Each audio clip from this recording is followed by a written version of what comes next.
We used your savings on kids who are better, Dad said calmly at Thanksgiving. I asked, better than mine?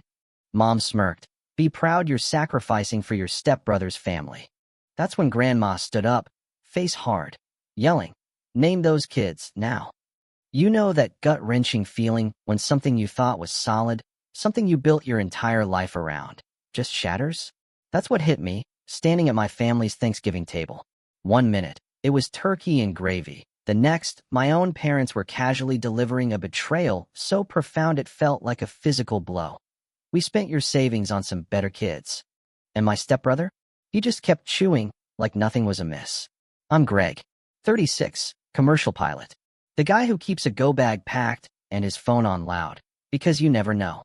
I like flight plans, checklists, the quiet hum of a cockpit at 3 a.m. I miss a lot of birthdays, sure, but the gifts always arrive. I overtip, because the gate agents and line crews, they save my hide more than anyone knows. Everyone in my family calls me responsible. They say it like I was born with a rain cloud over my head. Thanksgiving is usually my non-negotiable. Even if I'm landing, showering at a crash pad, and showing up smelling faintly of jet fuel and airport soap, I go. This year, I walked into my parents' house, store-bought pie in hand, 2 boxes of rolls, and a red-eye headache thrumming behind my right eye. Greg's here. Mom called, her voice a little too bright, like she was announcing the main act. I hugged Grandma first. She squeezed my arm, checking for muscle. You look tired, baby, she said. Occupational hazard, I told her. Tyler, my stepbrother, was already sprawled on the couch, shoes off, his socks gray with neglect. Amber, his wife, was glued to her phone, tapping away like her livelihood depended on it. Their twins, bless their hearts, were doing laps around the coffee table, threatening the life of a paper turkey. I dropped the boxes, dodged a boiling pot on the stove, and washed my hands. Dad was carving the turkey with an intensity that suggested it owed him money. He looked up, nodded. How's the sky, Captain? Still up there. I tossed back. How's retirement? He loved that. He started to answer, but Mom cut him off. Before we sit, she chirped, still too cheerful. Let's do Grace first. We all lined up. Plates steamed, silverware clattered. Grandma patted the chair next to her for me. I took it, she said, her eyes twinkling. The kids banged forks. The dog whimpered. Loud. Normal. Dad cleared his throat. Lord, thank you for family, he began. For opportunity, for generous hearts. We chorused, amen. I passed the rolls. Tyler, predictably, snatched the biggest breast piece. I laughed, trying to be a good sport. Then Mom did that thing she always does. Head tilted, bright smile, voice just a touch too loud. Greg, she said, her eyes fixed on me. We should update you, since you're here. I paused, gravy boat midair. Update me on what? Tyler kept chewing. Amber didn't even glance up. Dad didn't blink. And then he said it, so casually, like reading a recipe. We spent your savings on some better kids.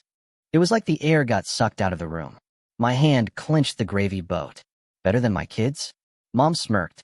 You should be proud you're sacrificing for your stepbrother's family. The gravy boat hit my plate with a splat, sending hot brown liquid everywhere. The twins shrieked. Grandma's chair scraped back. Slowly, deliberately, she rose, her face tight, and pointed at my parents like a referee calling a foul. Name those kids, she commanded, her voice sharp enough to cut through the sudden silence. Right now, even the dog went quiet. Something cold and ugly slid behind my ribs. I knew this feeling. It's the bump you don't see when you're flying, the one that tells you everything's about to drop. I put the gravy boat down. What are you talking about? My voice sounded like static over ATC. Mom laughed, a little too lightly. Let's not be dramatic. Name the kids, Grandma repeated, louder this time. Name the children you just called better. Dad's jaw flexed. Tyler finally stopped chewing, his eyes wide. Amber, for the first time, placed her phone face down, as if trying to appear respectful while shielding herself from reality. Sit, Mother, Mom pleaded, but Grandma stood her ground. Her eyes, filled with a steel I hadn't seen in years, turned to me. Gregory, she said softly, listen. I was already listening. Every nerve-ending screamed attention. The plane in my chest started to roll. I grew up with a flight map taped to my ceiling, not for romance, but for escape routes. When my parents divorced, I learned early. If I made myself useful, I could stay out of the blast radius. I mowed lawns, fixed the Wi-Fi, drove my little sister, Molly, to piano. When Mom remarried, Tyler arrived like a loud commercial breaking a quiet show. I didn't hate him, we were just different. He liked sneakers and attention. I liked books on weather and a flight simulator that wheezed on a laptop. Mom always said, "Be a good example," and I was. I kept my head down, graduated, joined the Air National Guard, the only way I could fly without drowning in debt, and then clawed my way into the right seat of a 737. I stacked cash in a high-yield savings account, nicknamed it Runway. Every month, more. Every delay, more. Every overnight in a hotel with brown carpet, more. I wasn't hoarding. I was building a buffer so Molly would never have to ask anyone for help. And so, someday, when I had my own family, I'd be present, not panicked. My parents knew about the Runway Fund, not the number, just the idea. I kept my mouth shut, but when you're the guy who always pays for airport parking, people notice. It turns into a story about you. Greg's got it. Sounds like a compliment, right? It isn't. Mom has this little phrase she loves. Family money is flexible. Meaning, your money is ours, and ours is ours. She used it when Tyler needed new tires. When Amber's bridal shower went over budget. When Dad wanted to float a friend who was always just about to pay him back. Each time, I said no. Each time, I was told I was cold, stingy, ungrateful. But then Molly got into flight school last year, a regional program near home. She called me from the parking lot, crying with joy, acceptance letter shaking. "I'll help," I said before she even asked. I meant the deposit, the first semester. We built a plan, a spreadsheet like a flight plan, legs, fuel, contingencies. I put the Runway Fund to work. It felt right. It felt like the whole point. I told Mom, beaming. She said, "Finally, you're doing something meaningful with all that money." Then she added, with that sickeningly sweet lilt, "Just be careful. You know how women are with careers and babies." I ignored it. Molly had grit. She once held a flashlight for me under a Corolla at midnight while I changed a belt. That's the person I wanted to bet on. Then, in August, I was flying a 4-day turn. On day 2, my phone exploded during a short sit in Phoenix. 6 missed calls from Molly, 2 from Grandma, 1 unknown, then a text from Mom. "Call when you land." Nothing major, just logistics. It was never nothing. When I finally called Molly, her voice was small. "It's okay," she said, which meant it absolutely wasn't. "Mom and Dad said they'd help, since you're so busy. They said you said it was fine if they handled tuition." I didn't say that. I told her, stepping into a corner of the crew room, my heart starting to thud. "Where are you?" "In line at the registrar," she said. "Amber came with me. She said she knows financial stuff." I checked the time. 9 minutes before pre-flight. "Do not sign anything," I barked. "I'm wiring the deposit tonight." She hesitated. "They already paid it," she whispered. "Said it was easier that way." "Who paid it?" I demanded. "Dad," she said, barely audible. "From your account." "It's fine, Greg." I stared at my phone like it had betrayed me. "From my what?" "The runway," she said gently. "Greg, they said you told them the login because you were flying. They said family money is flexible." "I know you're upset. Please don't be. Tyler had a line on a discount if we bundled with his stuff." "Bundled with what?" My voice was climbing into that nasal, panic pitch I hate. "Little things," she said. "Tyler's business credit. The twins' preschool fees. It's just for now. He said it evens out." I swallowed so hard I heard it. "Put Mom on," I said. "She's parking," Molly replied. I cut in as the PA dinged, and a gate agent waved me toward the plane. "Do not sign anything." I said it like a prayer. Then I flew a plane full of strangers safely to San Jose while a storm built behind my eyes. That night, in a hotel room smelling of oranges and old carpet, I opened my banking app. Error. Again. Error. Then the lockout screen. Then a text. "We noticed unusual activity. Please confirm this device." I confirmed. Finally, I got in. The number didn't make sense. I scrolled. Deposits leaving as transfers. Memos like, family bundle, church raffle, Tyler vendor hold, Amber education consult, twin tuition catch-up. And then, at the very bottom, an ATM withdrawal for a school that was not my sister's. I copied the name, searched it. A private academy across town. For Tyler's twins. I called Mom, my hand shaking. She answered with that preternaturally calm voice she uses when she knows she's dead wrong. Greg, honey, you're probably confused by the labels. You took my savings, I said, my voice dangerously low. We redirected it, she corrected. You're gone all the time. You don't need it like the kids do. My sister is the kid, I shot back. Tyler's kids, too, she said brightly. They're part of us. And Amber's classes? She's getting a certificate. It'll help her manage Tyler's business. I stared at the ceiling. You stole from me. Don't be dramatic, she scoffed. Your father had power of attorney for when you were deployed. It rolled. I haven't been deployed in years, I said, my voice clipped. And that authorization expired. There was a pause. I could hear her breathe. Well, the bank didn't say anything, she said, regaining her composure. And we're family. That night, I wrote down every transaction on hotel stationery because I needed to see them in ink. I added columns. I totaled.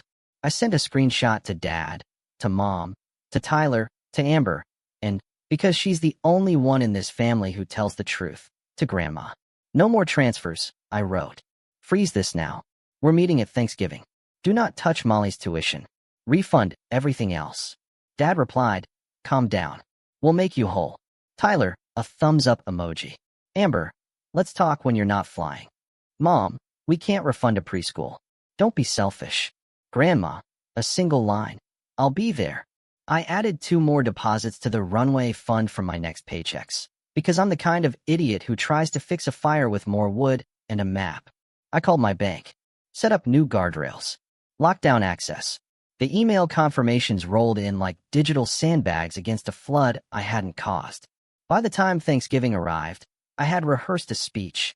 Not aggressive, calm, data, dates. Like on the radio when we're rerouting around a storm and everyone wants to talk at once. But then Dad had said, better kids. And Grandma had stood up. Grandma's eyes were still on Dad. Say their names, she demanded. Say who is better than Greg's children. Dad put the carving knife down, folded his hands, trying to look reasonable. Mother, that's not what I... Names, she snapped. Tyler half laughed. She's asking about the twins. I know who she's asking about. Dad's voice finally leaked heat. He looked at me, a challenge in his eyes. Greg, you don't even have kids. I stared at him. The room wobbled, then clicked into sharp focus. My kids, I said, tapping the table with one finger, steady, are my responsibilities. Molly's tuition. The mortgage down payment I've been saving so my future family starts safe. Emergencies I budget for, because life happens at 2 a.m. over Nebraska. Amber scoffed. Okay, poet. Grandma didn't move. Name the children. Dad's jaw set. Tyler's twins, he said. And future kids. Our family's young ones. We're investing where it matters. I looked at Molly. She was clutching her napkin like a flag about to be dropped. Her eyes were wet. Greg, she started. Not you. I told her, my voice gentle but firm. Never you. Mom smiled, the way people do when they think they've framed the conversation perfectly. This is what we were trying to explain at the registrar. Money should flow to where it creates the most value. Value. Grandma repeated, deadly quiet. Tyler leaned back. Bro, it's not personal. You're a pilot. You keep getting paid. The twin school doesn't care how hurt your feelings are. I reached for my backpack, pulling out a folder and placing it on the table. Printed statements. A ledger. Timestamps. These are the transfers, I said. These are the dates. These are the accounts. This is the exact number you took for preschool, for consulting, for your credit card bill masked as a vendor hold, for Dad's church raffle donation that somehow came out of my account, and for the family laptop that is sitting right now in your Instagram story next to a ring light. Amber's mouth tightened. You went through my story? You posted it, I said simply. Mom waved a dismissive hand. Stop being petty. I slid another paper out. Power of attorney revocation, I said. Dated 2 years ago. Signed, witnessed, filed. It's done. Dad reached for it, but I kept my hand on the corner. And bank confirmations, I added. You no longer have access. If $1 leaves my account without my authorization, we move from family conversation to police report. Tyler snorted. You going to call the cops on your parents? Captain rules. I met his eyes calm. I'll do what's necessary to protect what I'm responsible for. That's what adults do. Adults share. Mom snapped. You've always been so rigid.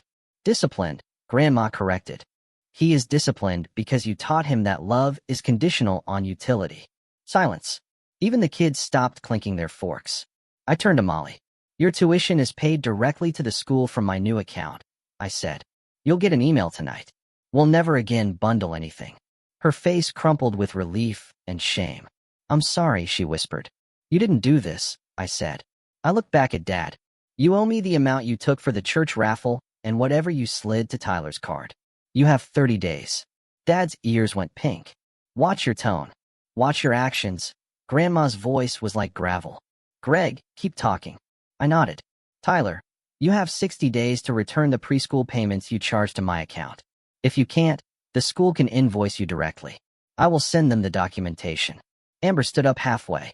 You wouldn't. Try me, I said. My heart was pounding so hard I felt it in my gums. You two chose a private academy. You two can fund it.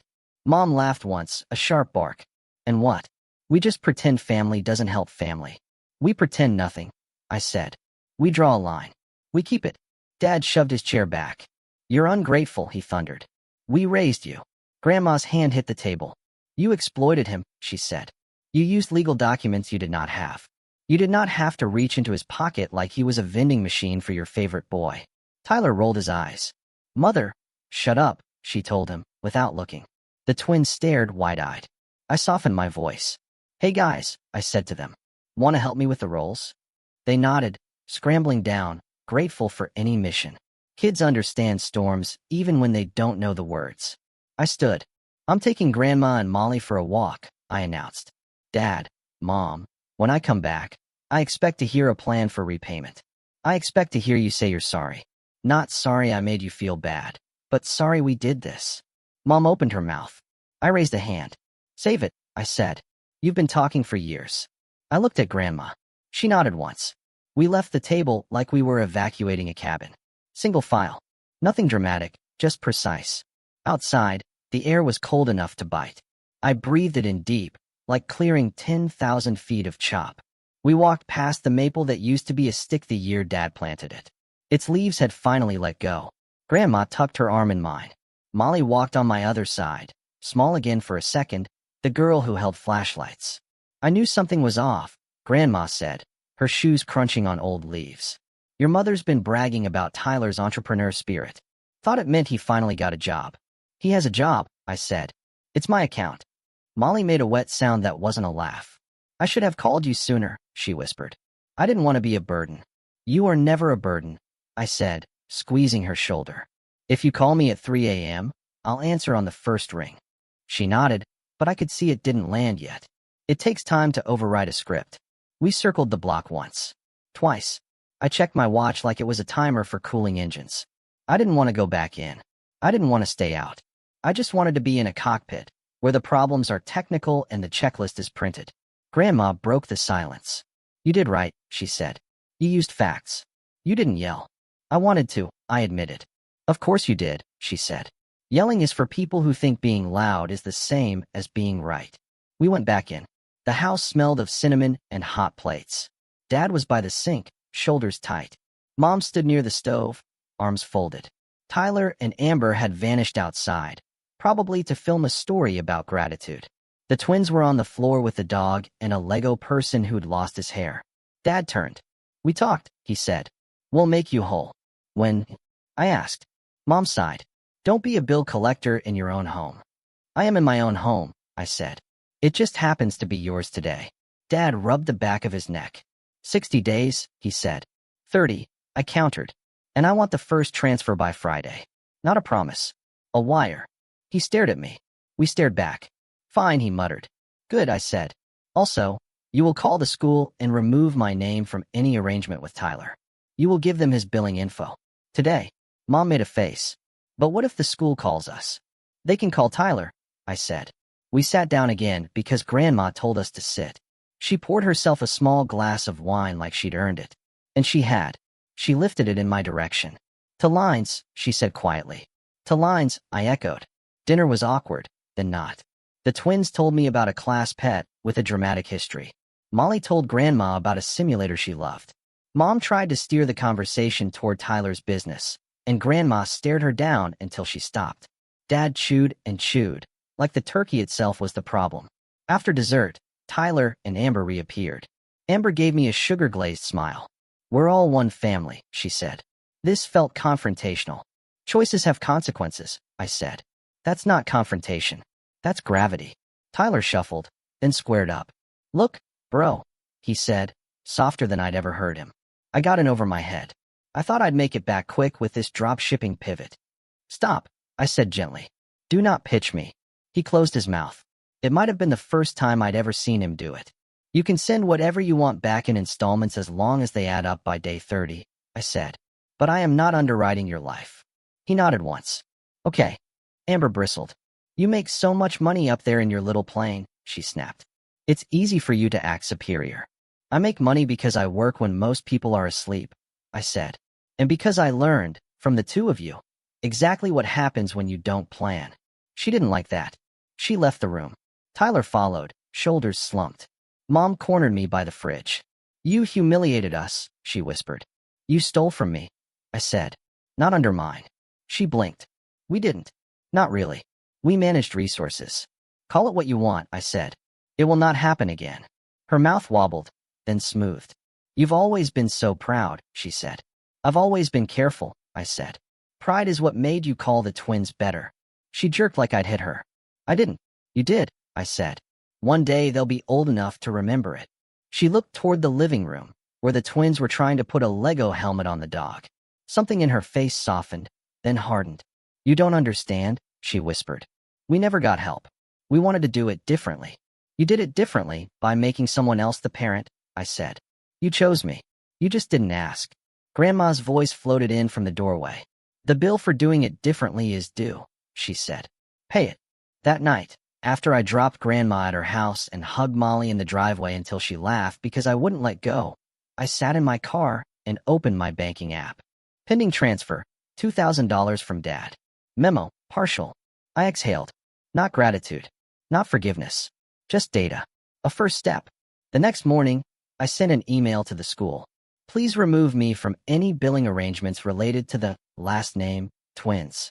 Please attach Tyler, last name, and Amber, last name, for future invoices." I CC'd Dad. I CC'd Mom. I attached the ledger again, because I wanted the facts to live in more than one place.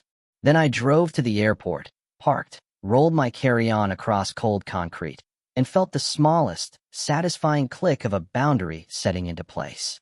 Boundaries aren't fences. They're flight plans. You file them. You follow them. And when weather changes, you adjust. But you still know where you're headed. Over the next 2 weeks, the wires came in choppy. $600. $400. $1,500. Twice, nothing. I kept a log. I sent a polite reminder. 17 days remaining. Dad replied with a period and nothing else. On day 19, I got a call from an unknown number. The preschool. "We have a question about tuition," the woman said. "We have you listed as..." "You don't," I said evenly. "You have Tyler and Amber. Please check your email from November 24th. A pause. "Yes," she said. "I see it. My apology for the confusion." "No problem," I said, happy to clarify. After I hung up, I sat on a bench in the quiet part of the terminal and let my hands shake. Not from fear, but from the come-down, the adrenaline tax. I let it pass. Then I ate a stale protein bar and boarded. The last transfer cleared on day 28. Memo, we're even. We weren't. Even isn't about numbers.